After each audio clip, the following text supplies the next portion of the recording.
profundas, implementado políticas públicas en el ámbito del empleo, la educación, la salud, la igualdad de género, la inclusión social, la digitalización y la lucha contra la emergencia climática sin que nadie quede atrás. Y hemos hecho de las políticas de prevención y de reducción de riesgos una prioridad, incluyen la publicación del marco de gestión del riesgo de catástrofes en España.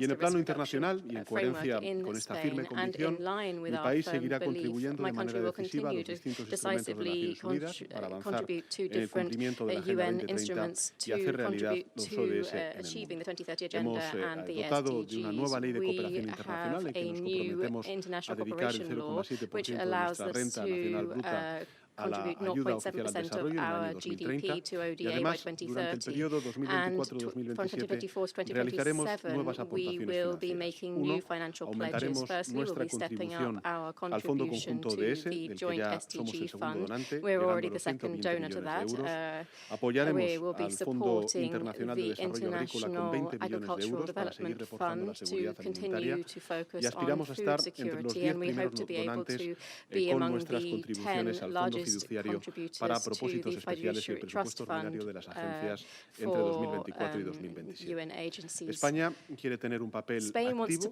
en todo el debate que está impulsando el secretario general y por eso deseamos acoger la cuarta cumbre de financiación para el desarrollo sostenible que se celebrará en el año 2025. Queremos que tenga un impacto verdaderamente transformador y para ello debemos empezar a trabajar desde ya. Al tiempo de actuar es evidentemente ahora. Aprovechemos esta importante cita para renovar con determinación y con firmeza nuestro compromiso ineludible con la Agenda 2030 y sus objetivos de desarrollo sostenible. Nada más. 2030 agenda and the SDGs. Thank you very much.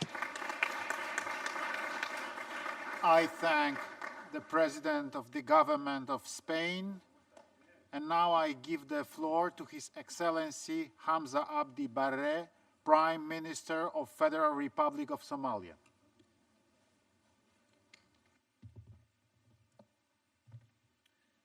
Your Excellencies, ladies and gentlemen, Assalamu alaikum.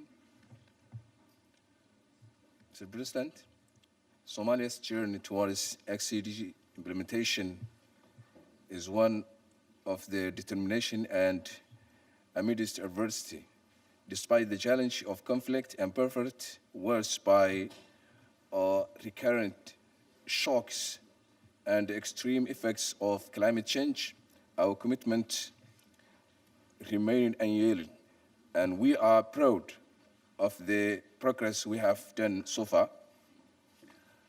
Mr. President, most notably, we have aligned our National Development Plan, NDP 9, with 80 out of 103 SDG indicators. And since 2017, we have strived addressing multi-dimensional buffers and have succeeded in lowering buffer rates by 15%. We achieved a 43% reduction in maternal mortality rate and have succeeded to increase literacy rates for women aged 15 to 24 by 12.4%. Mr. President, in our relentless pursuit of DGs, Somalia is committed to take tangible actions to both national and the global level. On a national level, Somalia is committed to increase investment in education and to reduce illiteracy rate, expand access to quality education, and promote technical and vocational training. We pledge to accelerate efforts to eradicate gender-based violence and ensure greater representation of women in leadership positions. We also commit to prioritizing sustainable agriculture practice, improve water resource management, boost food security, and enhance resilience and adaptation to climate change to ensure a more sustainable future for our nation. On our global level, Somalia will actively engage in global partnerships to foster international cooperation in achieving the SDGs while taking a more active role in global advocacy and awareness-raising efforts. Mr. President, we cannot afford to wait any longer. The time for decisive actions is now. Let us commit to ensuring a better future for all of humanity. Thank you very much. I thank the Prime Minister of the Federal Republic of Somalia. I now give the floor to His Excellency Antonio Tajani, Vice President of the Council of Ministers and Minister of Foreign Affairs and International Cooperation of Italy. Thank you, Chair. Italy is at the forefront of the effort of the international community to achieve sustainable development goals. The challenge today is in Africa.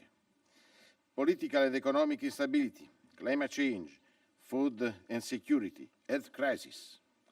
These factors of crisis together have set in motion an arc of instability that goes from the Gulf of Guinea to the Gulf of Aden.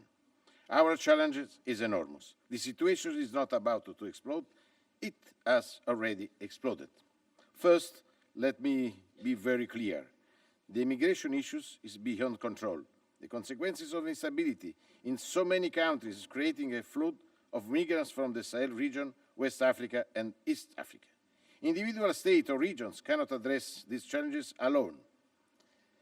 Por eso, debemos abordar en seguridad las raíces del problema de la inmigración para solucionarlo, incluso a través de la colaboración en la seguridad alimentaria. En julio, Italia acogió en Roma, en colaboración con las Naciones Unidas, la cumbre de seguridad alimentaria. El gobierno italiano pide soluciones globales y estratégicas para abordarlo. Une chose est claire, nous devons écouter l'Afrique. Nous devons regarder l'Afrique avec des lunettes africaines, pas avec des lunettes européennes ou italiennes. En juillet, l'Italie accueillit à Rome la conférence internationale sur le développement et la migration. Nous avons lancé le processus de Rome dans le but de faire face aux causes profondes de la migration qui sont étroitement liées au défi global dont on parle aujourd'hui. Notre engagement envers les objectifs de développement durable ne peut pas réussir si nous ne luttons pas sérieusement contre les trafiquants d'êtres humains qui volent l'avenir des dizaines de milliers de jeunes africains chaque jour. Des marchands de la mort qui ont transformé la Méditerranée en cimetière où l'avenir de l'Afrique meurt. We need a new global plan from the United Nations. We need a greater commitment from all partners so that the United Nations must be the center, the engine of this endeavor. Only by winning first the fight against the merchants of death, we can hope to achieve our goals from a truly sustainable development. The Italian presidency of the G7 in 2024 will be inclusive. Focus will be creating the conditions for greater collaboration with all our global partners. You can count on Italy. Thank you very much. I thank the Vice President, the Council of Ministers. Now give the floor to His Excellency Enrique Austria Manolo, Secretary for Foreign Affairs of the Republic of the Philippines.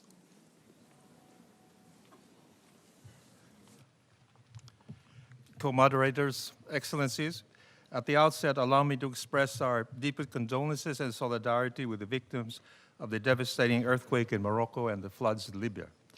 These disasters reinforce the need to build resilience and leave no one behind. The Philippines commends Ireland and Qatar for co-facilitating the political declaration of the SDG summit, which we support. Guided by President Marcos' 8-point agenda, the Philippine long-term development vision and strategic framework aim for socioeconomic transformation of our society to safeguard the welfare of all Filipinos. By 2028, we aspire that all communities, institutions, and the natural and built environment in the country will be more resilient to the impacts of natural hazards and climate change. As a middle-income country highly vulnerable to disasters, we utilize a well-being lens approach through which efforts on climate change, adaptation, mitigation, and disaster risk reduction contribute to increased income and decent work opportunities, improved and inclusive quality public health education, and enhanced skills and human capital for innovation and resilience. To this end, the Philippines has adopted a national climate risk management framework, a natural disaster risk and reduction management plan, and guidelines for mainstreaming disaster risk reduction and climate change adaptation. GeoRisk PH, a multi-government agency initiative, serves as a central information resource on natural hazards and risk assessment. And when disasters strike, Plan Smart Ready to Rebuild is a national planning tool for disaster rehabilitation and recovery throughout the country. Keenly aware that the challenges of sustainable development and resilience building require sharing of best practices, the Philippines is hosting the 2024 Asia-Pacific Ministerial Conference on Disaster Risk Reduction. As a reliable partner in building a healthier, more prosperous, and resilient tomorrow for future generations, the Philippines is ready to play its role so that sustainable is attainable and achieving the SDGs becomes a lasting reality. Thank you very much. I thank the Secretary for Foreign Affairs of the Republic of the Philippines. I now give the floor to His Excellency Arat Mirazoyan, Minister of Foreign Affairs of the Republic of Armenia.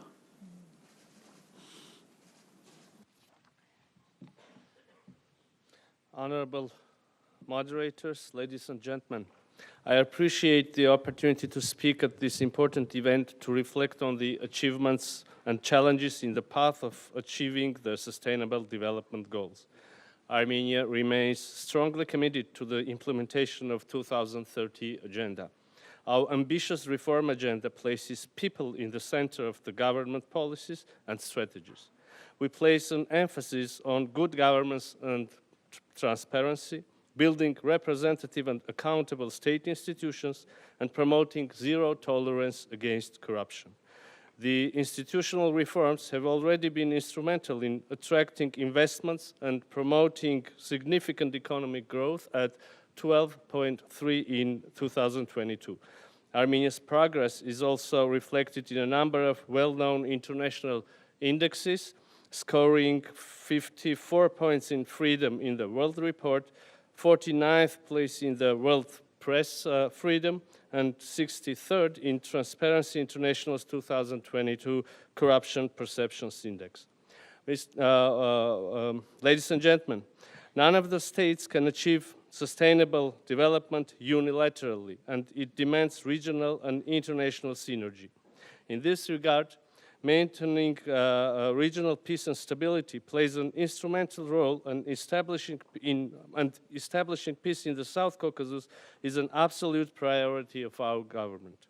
Unfortunately, continuous acts of aggression against the sovereign territory of Armenia, warmongering and hateful rhetoric of the highest leadership of Azerbaijan threaten the security and stability in our region, undermining Armenia's efforts to concentrate on sustainable development agenda.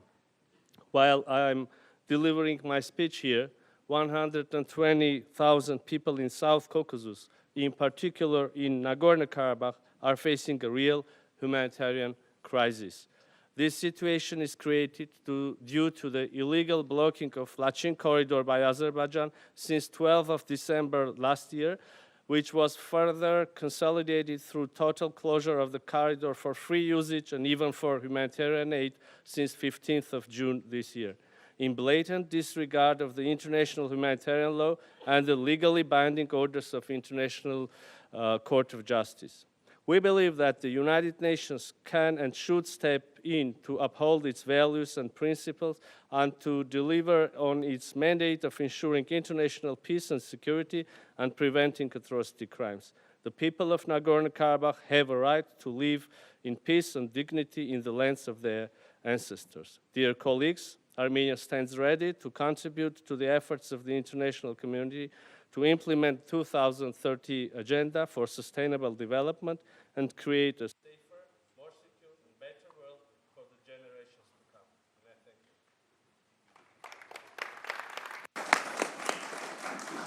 you. I thank the Minister of Foreign Affairs of the Republic of Armenia.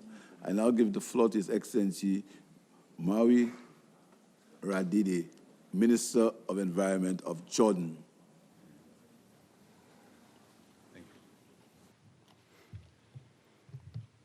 Excellencies, distinguished delegates, ladies and gentlemen, it is an honor to be here with you today, halfway to our 2030 SDG journey. In Jordan, we have embraced the principle of leaving no one behind on this journey with determination and heart. The principle is an integral part of our government's approach. Jordan embarked on a new political, economic, and administrative modernization process developed through public-private dialogues, stimulating inclusive and sustainable growth, as well as creating economic opportunities for women and youth, while streamlining public services and unlocking the potential of individuals and of the country as a whole. We believe that evidence and data will support in identifying root causes of inequalities and thus inform the process of setting effective measures. In social protection, Jordan launched in 2019 a new and improved cash transfer program, tripling the coverage of the poor to 62% by 2021, the largest in the MENA region. Today, the program is a single-window social protection system. As of 2023, the Unified Cash Transfer Program composes 0.7% of our GDP. As for refugees and vulnerable populations, Jordan's commitment to leaving no one behind is manifested in the continuation of hosting around 3.85 million refugees, encompassing 33.6% of our population, taking the responsibility and burden on behalf of the world. Despite the challenging economic outlook, we continue providing humanitarian assistance, including food and shelter, in addition to essential services including health, education, water protection, increased access to labor markets, and livelihood opportunities. We've invested heavily in our education system, ensuring that every child has access to quality education. We've expanded schools, reduced dropout rates, particularly among girls and marginalized communities. As for women's empowerment and gender equality, we've enacted legal reforms enabling and protecting women's rights. We've initiated programs to boost their participation in political, business, and education, and integrated the national strategy for women into the different reform executive programs. Healthcare is now accessible throughout the nation, even in remote areas.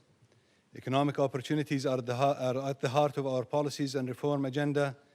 Environmental sustainability, where Jordan faces climate and environmental challenges that have been compounded by the sharp increase in population due to external factors, we put forward actionable plans and sustainable policies to improve our natural resources and resilience.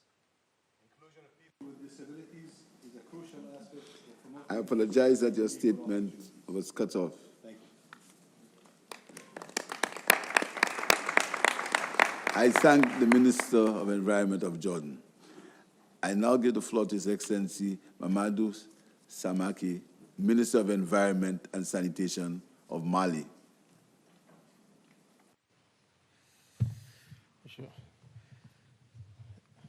Monsieur le Président, Excellences, Mesdames et Messieurs, Excellencies, ladies and gentlemen, le Mali est pleinement engagé dans is fully l'atteinte committed des objectifs to de the développement durable. achievement of the SDGs. Mais force est de reconnaître que le But we must pays recognize est that the confronté à un country certain nombre de is défis, facing several challenges. et parmi lesquels la lutte contre le These terrorisme include the fight against terrorism dans une grande partie du pays, in a large part of the country. qui a entraîné une dégradation de l'offre This has et de led la demande des services sociaux de base, a decrease in order notamment dans le and nord et le centre du provision pays, et of occasionné basic social des services, in déplacements particular in the internes de north. population. There's also a significant Ces internal personnes displacement of affectées the vivent people. des situations de vulnérabilité People relativement are living importantes. in a Pour plus vulnerable d'équité envers ces situation personnes, in many areas of the le country. gouvernement de To la assist République du these Mali people, the government of s'appuie sur un Mali plan d'action is focused humanitaire on its et sur des plans de humanitarian action contingence plan multirisques and its multi-risk pour leur contingency offrir plan un ensemble de services à This court, moyen allows et long terme. for long-term Le and gouvernement de la République du Mali, short-term avec l'appui de ses partenaires support et des to be acteurs locaux, provided. C'est également attaquer aux We're causes also profondes du attacking the conflit, deep root en causes tentant of de résorber conflict alongside les our discriminations partners. et les These inégalités dans les include communautés. inequality Aussi, in communities en vue and de faire face discrimination. à cette situation de façon Also, durable, so as le Mali to s'est find engagé a dans le lasting concept solution de to these la sécurité problems, climatique Mali has focused pour on renforcer la climate résilience des security populations face to aux strengthen the chocs population's multiples et resilience accélérer la to the réalisation des multifaceted ODD. shocks and to Ainsi, dans ensure les the zones à achievement of risque the SDGs. ou Thus, sortant d'un conflit, in les those interventions zones that seront are at axées risk sur la or prévention, emerging from la conflict, we focus on stabilisation prevention, et la transformation stabilization, visant à autoriser les jeunes, we les femmes, ensure à that fournir youth des voies and women are alternatives empowered. et à renforcer les capacités We also infranationales de build développement the socio-économique. capacity Nous demandons for également aux socioeconomic pays development in these développés areas. de diligenter la We mise à call disposition des on developed promesses et countries accélérer les financements to de mise en œuvre des accelerate ODD. financing Je provision for the voudrais par la même implementation of the occasion SDGs. I vous also wish annoncer to que le note Mali abritera du 6 that au 10 from the octobre 6th to the 10th of 2023 October un 2023, forum Mali will régional host a sur la regional sécurité forum climatique on climate pour accélérer la security mobilisation des financements. to Je vous accelerate remercie pour the votre aimable provision of attention. financing. I thank you for your attention. I thank the Minister of Environment and Sanitation of Mali. And now I give the floor to His Excellency Franz Tattenbach-Capra, Minister of Environment and Energy of Costa Rica. Excellency, the floor is yours. Thank you. Muchas gracias, Excelencias, Thank you very much, damas y Excellencies. caballeros. Ladies and gentlemen. Para Costa Rica, la resiliencia For Costa es Rica, sinónimo de un tejido resilience social is fuerte, synonymous with a sostenible e robust, inclusivo. sustainable and Tenemos un total inclusive compromiso social con los fabric. ODS. We have a full No es commitment to the casualidad que SDGs. seamos el It's no primer país del coincidence mundo en that establecer una we were the first estrategia de country in the metas world nacionales to de los establish ODS. a Una hoja de national ruta para generar SDGs progreso y target bienestar, strategy. sociedades We pacíficas e have instituciones a roadmap, that's a eficaces y roadmap to transparentes. generate En primer progress, lugar, en well-being, Costa Rica peaceful aprovechamos la societies and inteligencia efficient and artificial, los transparent sistemas de institutions. información We're interconectados also y harnessing las plataformas de artificial generación de intelligence, datos. interconnected information En ese systems sentido, and data fortalecimos el generation Sistema Nacional de platforms. Información We're del Registro strengthening Único de our Beneficiados del national Estado, information system and el our cual nos single permite tomar register for decisiones state informadas en beneficiaries. This materia will de allow us protección to take social informed desde un enfoque decisions in social multidimensional. protection No se through puede a medir lo que no se multidimensional ve. En approach. segundo lugar, You can't Costa measure Rica what you can't see. es fundamental que el Secondly, for desarrollo no Costa se Rica, concentre it's paramount exclusivamente en that las zonas development urbanas. should not be Contamos con una exclusively estrategia focused in de urban areas. localización de We la have Agenda a 2030 2030 agenda para llevar la localization inversión, strategy así como las to deliver oportunidades de empleo y investment educación a and todas las job and regiones del país. education opportunities to Para all ello, es regions of clave the la country. protección y For conservación y this el manejo de la reason, diversidad, tanto la terrestre, la costera como protection, la marina, con conservation, una and visión marine, coastal, sectorial land, integrada, por lo que estamos biodiversity comprometidos a management are robustecer key y to gestionar la meta ensuring that we can 30-30 en nuestro país. remain En tercer committed lugar, to hemos strengthening and fortalecido el managing the Sistema Nacional 2030 target de within our Cuidados, country. que Thirdly, capacita a las we've also mujeres en áreas strengthened de the alta national demanda care laboral, system. como This las carreras trains STEM, women y in les fields provee where there's acceso y high recursos demand y for labor, such as financiamiento STEM para careers. proyectos It also provides them agroproductivos. with access to Asimismo, resources and generamos funding for un plan, agro-productive el Plan projects. Nacional de Acción Furthermore, sobre we're Igualdad de crafting Género a y national Acción action plan Climática. for gender Empoderar equality a and las climate mujeres es action. imprescindible para el Empowering cumplimiento women de is todos y cada uno de los imperative ODS. to reach Por all todo of the esto, SDGs. pero todo esto requiere But all of reforzar y this equilibrar means that las we should alianzas strengthen estratégicas. and El balance our financiamiento al strategic desarrollo no puede partnerships. olvidar al Financing 70% for de la development población can't overlook mundial que habita 70% en of los the global países de renta population media living como in Costa Rica. middle-income La countries inclusión such y as el Costa Rica. empoderamiento efectivo de Inclusion esta and the población, la más effective joven de la empowerment historia, of es this crucial. population, the Muchas youngest in gracias. history, is crucial. Thank you very much. I thank the Minister of Environment and Energy of Costa Rica.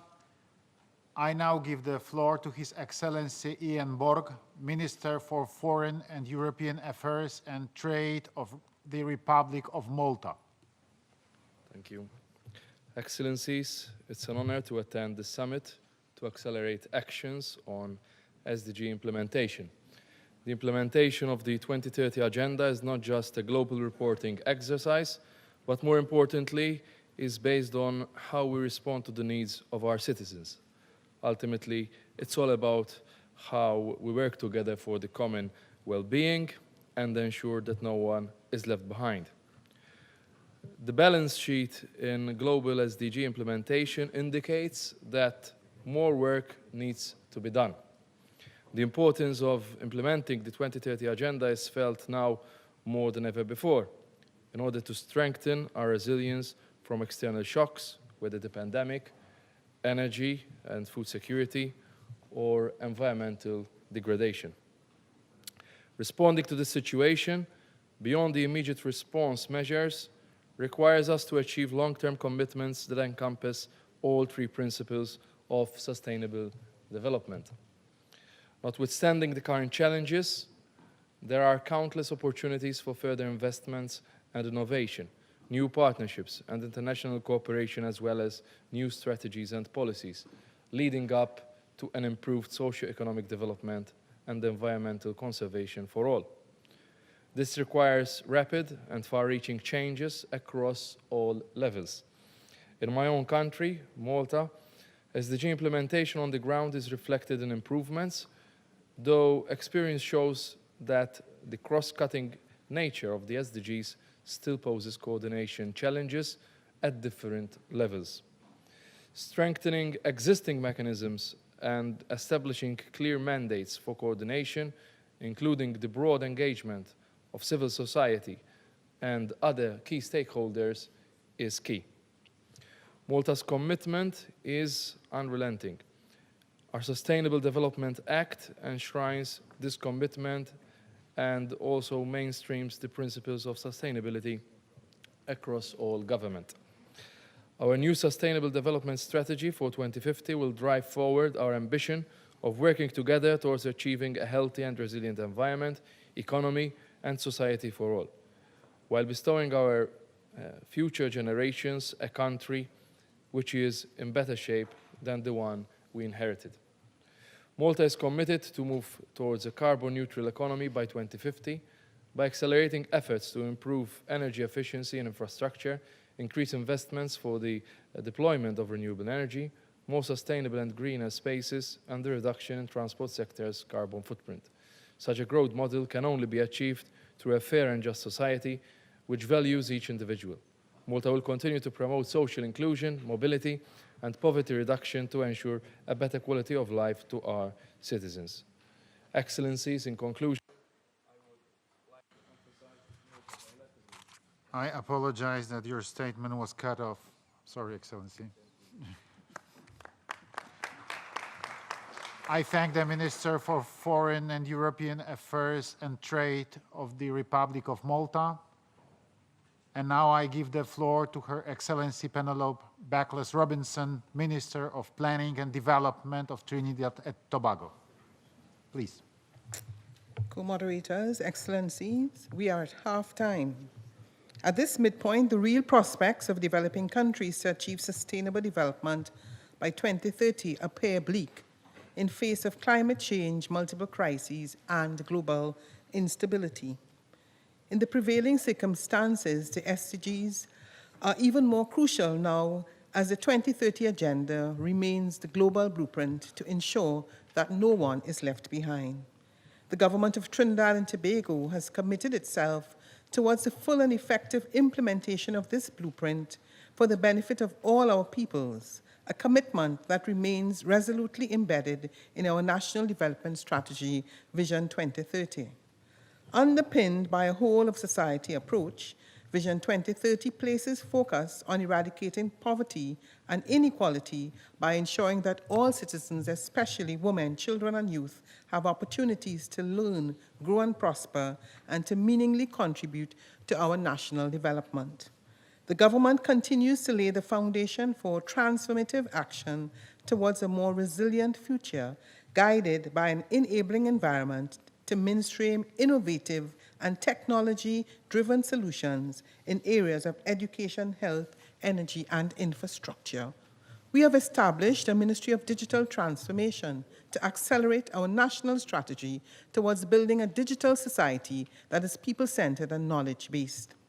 Our education system now incorporates virtual learning from preschool to university, and efforts are ongoing to ensure that no student, especially those from rural and low-income communities, are disadvantaged due to the lack of access to devices or internet connectivity. Despite significant progress in these areas, for small island developing states like Trinidad and Tobago, we remain trapped in a maze of compound risks and exogenous shocks. It is our hope that the elaboration of a new global development framework for SIDS at the 4th International Conference next year will concretely and definitely address our needs and priorities, reinforce resilience, and guide long-lasting development progress for SIDS. We are at halftime, and we need a very strong, determined, and highly motivated second half. The government of Trinidad and Tobago will join the international community in this common endeavor. It is our collective ingenuity, willingness, and action that will bring us back on course, building a world that is resilient and more prosperous for present and future generations. We will not relent. We will not give up. Thank you.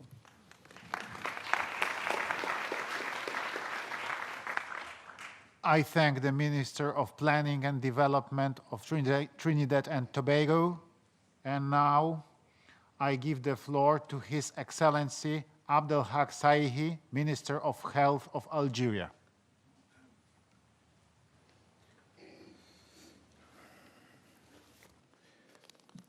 بسم الله الرحمن الرحيم.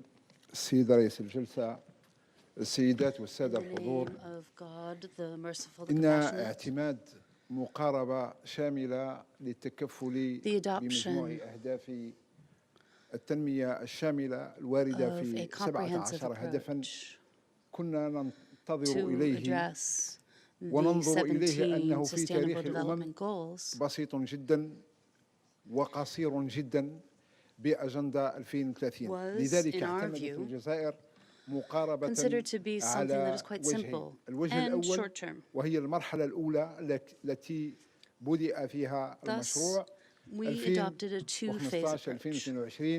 حيث خصصت الجزائر أكثر من 3,500 مليون دولار أمريكي للتكفل بالحاجيات في المناطق التي ذات أولوية.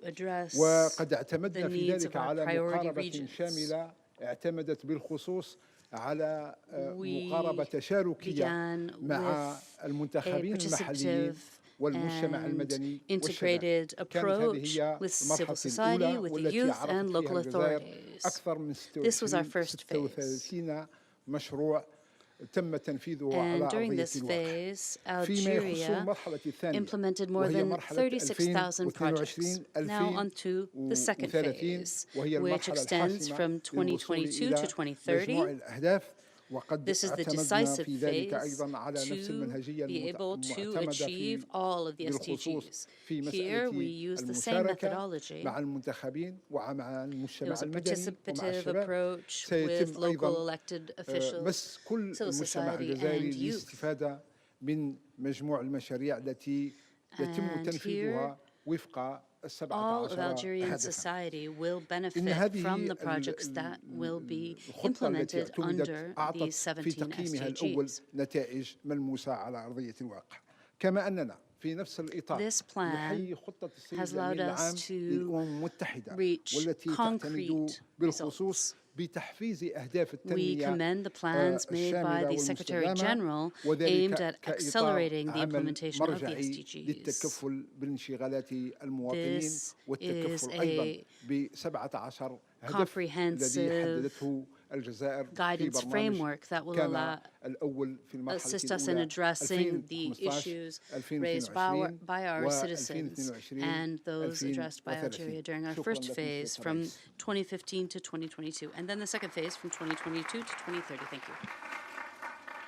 I thank the Minister of Health of Algeria, and now I give the floor to His Excellency Park Yin, Minister for Foreign Affairs of the Republic of Korea. Excellency, the floor is yours.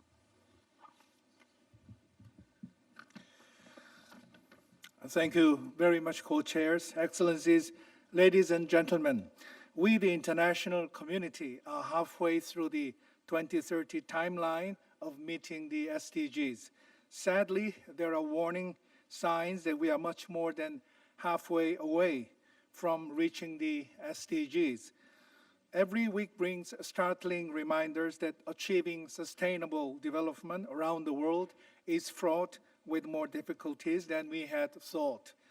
The unspeakable devastation caused by the earthquake in Morocco and the flooding in Libya are the latest examples. The SDGs are literally on life support. It is beyond high time to translate our words into real actions. I would like to highlight 3 points that should be central to such efforts. First, we need to collectively invest more for each and every one of the 17 goals. The annual SDG funding gap has risen from $2.5 trillion before COVID to $4.2 trillion. Korea is aspiring to become a global pivotal state that contributes to freedom, peace, and prosperity around the world. As such, Korea is committed to shouldering greater roles and responsibilities. For example, Korea increased its development budget by 21.3% this year. We are aiming for an even greater increase for next year. In particular, our core contribution to the UN development system will experience an unprecedented upscale from current levels. This upward trajectory will continue throughout the Yoon Suk-yeol administration.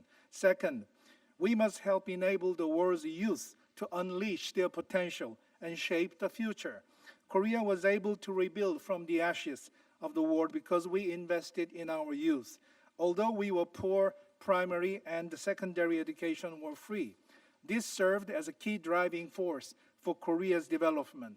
Korea will leverage its know-how on helping children have unlimited access to quality education. Third, tapping into the potential of digital technologies is critical, for it can accelerate the achievement of the SDGs. New technologies like AI should be harnessed to maximizing the freedom and welfare of humanity. Korea is fully committed to narrowing the digital divide through collaboration with diverse stakeholders, including the UN. Korea is fully ready to work hand in hand with its partners in the pursuit of our shared quest towards the 2030 agenda. Thank you.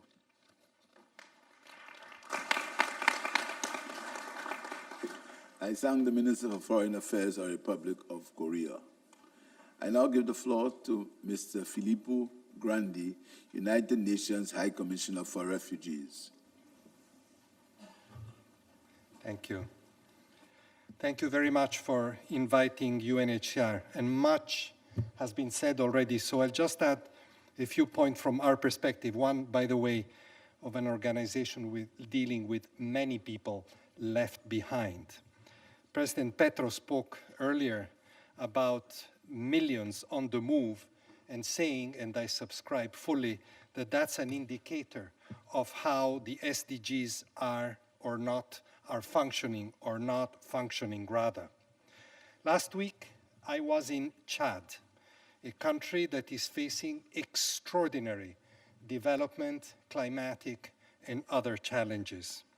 Since April, its refugee population, already very large, was increased by more than 400,000 Sudanese refugees, part of a displacement which is up to 5 million people because of the conflict that is prevailing in that country.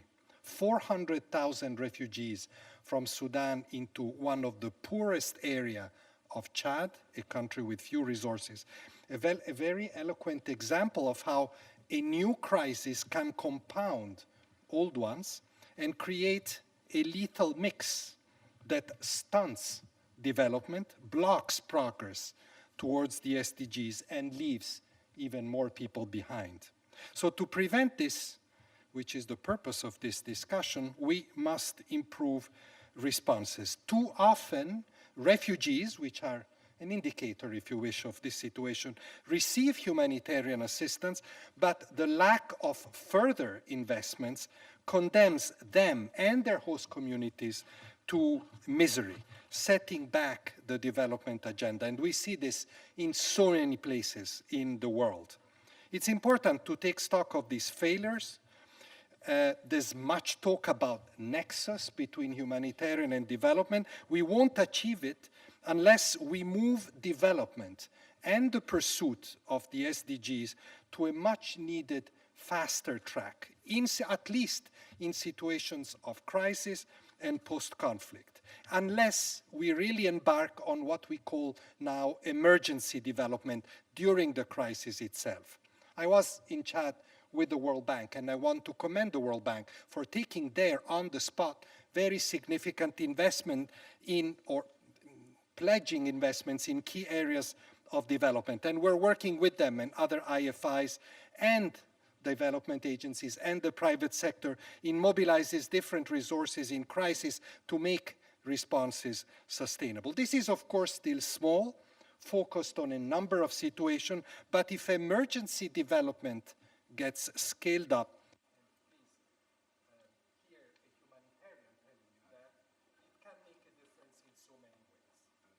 Thank you very much.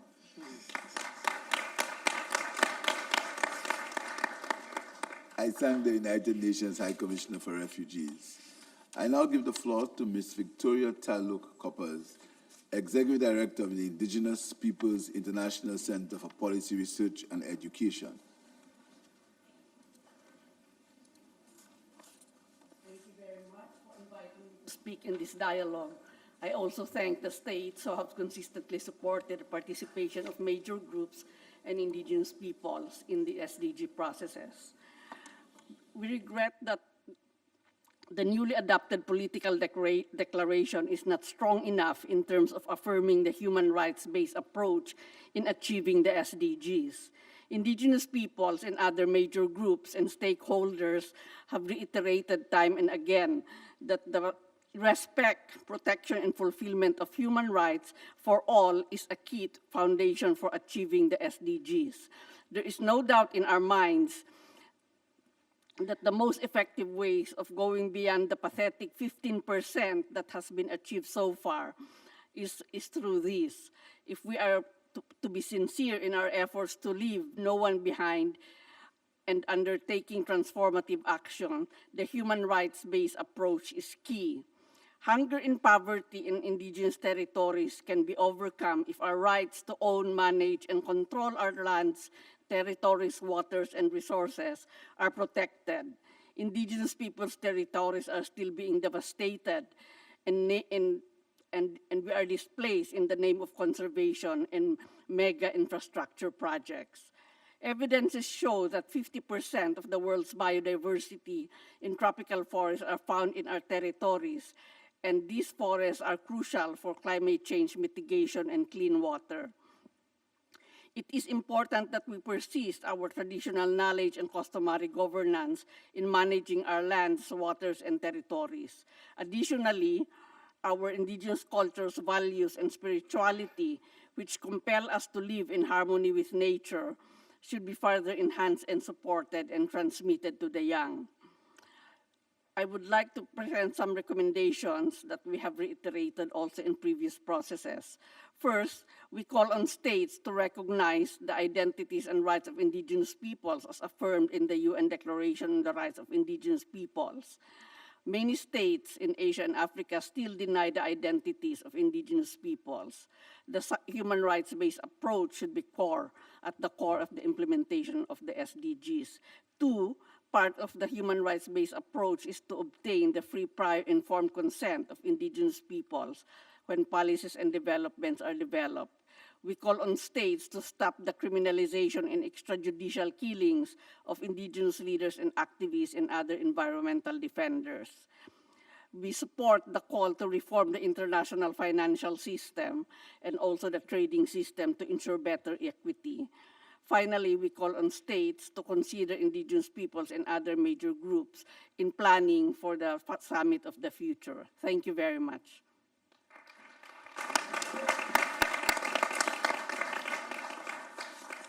I thank the Executive Director of the Indigenous Peoples International Center for Policy Research and Education.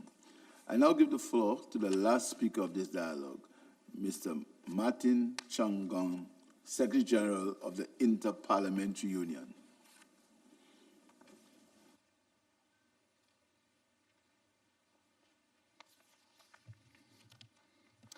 Thank you very much, Excellencies, for giving me this opportunity to bring the parliamentary perspective to our discussions as we review progress or lack of progress in the implementation of the SDGs. And as the Secretary General of the Global Organization of Parliaments, an organization dedicated to the promotion of democracy worldwide in all its dimensions, including peace and sustainable development, let me argue that one of the key reasons why the SDGs are off track has to do with the deterioration of politics nationally and globally. It is not that politicians and decision makers don't know what to do, or that in a global economy of 100 trillion, resources are lacking. We need a new politics and ultimately a new contract between leaders and decision makers on the one hand and their people on the other. A new contract that expands the political horizon so that the decisions are made with the general interest more clearly in focus. What is good for my people as a whole, regardless of distinctions of income, race, gender, geography, and so forth.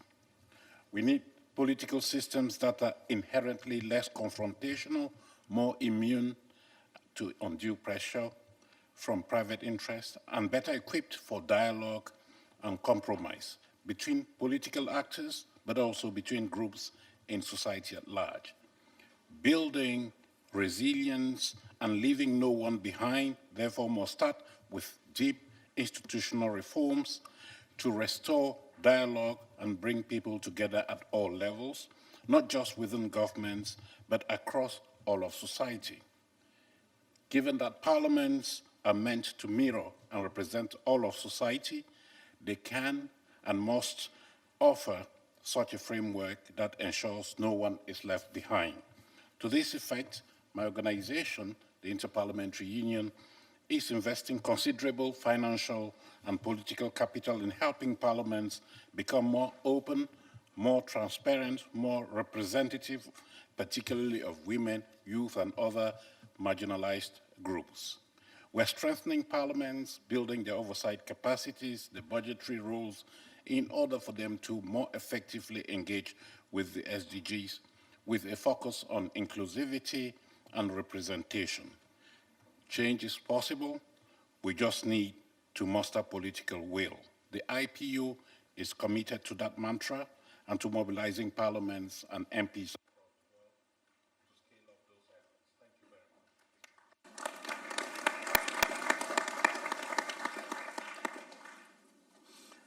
I thank the Secretary General of the Interparliamentary Union. We have heard the last speaker in Leaders Dialogue 2 on building resilience and leaving no one behind. On behalf of my co-moderator and myself, I wish to take this opportunity to thank all participants for their forward-looking and results-oriented interventions. We have thus concluded Leaders Dialogue 2, and I thank the interpreters for having granted extra time to conclude this dialogue. The forum will continue this afternoon at 3 p.m.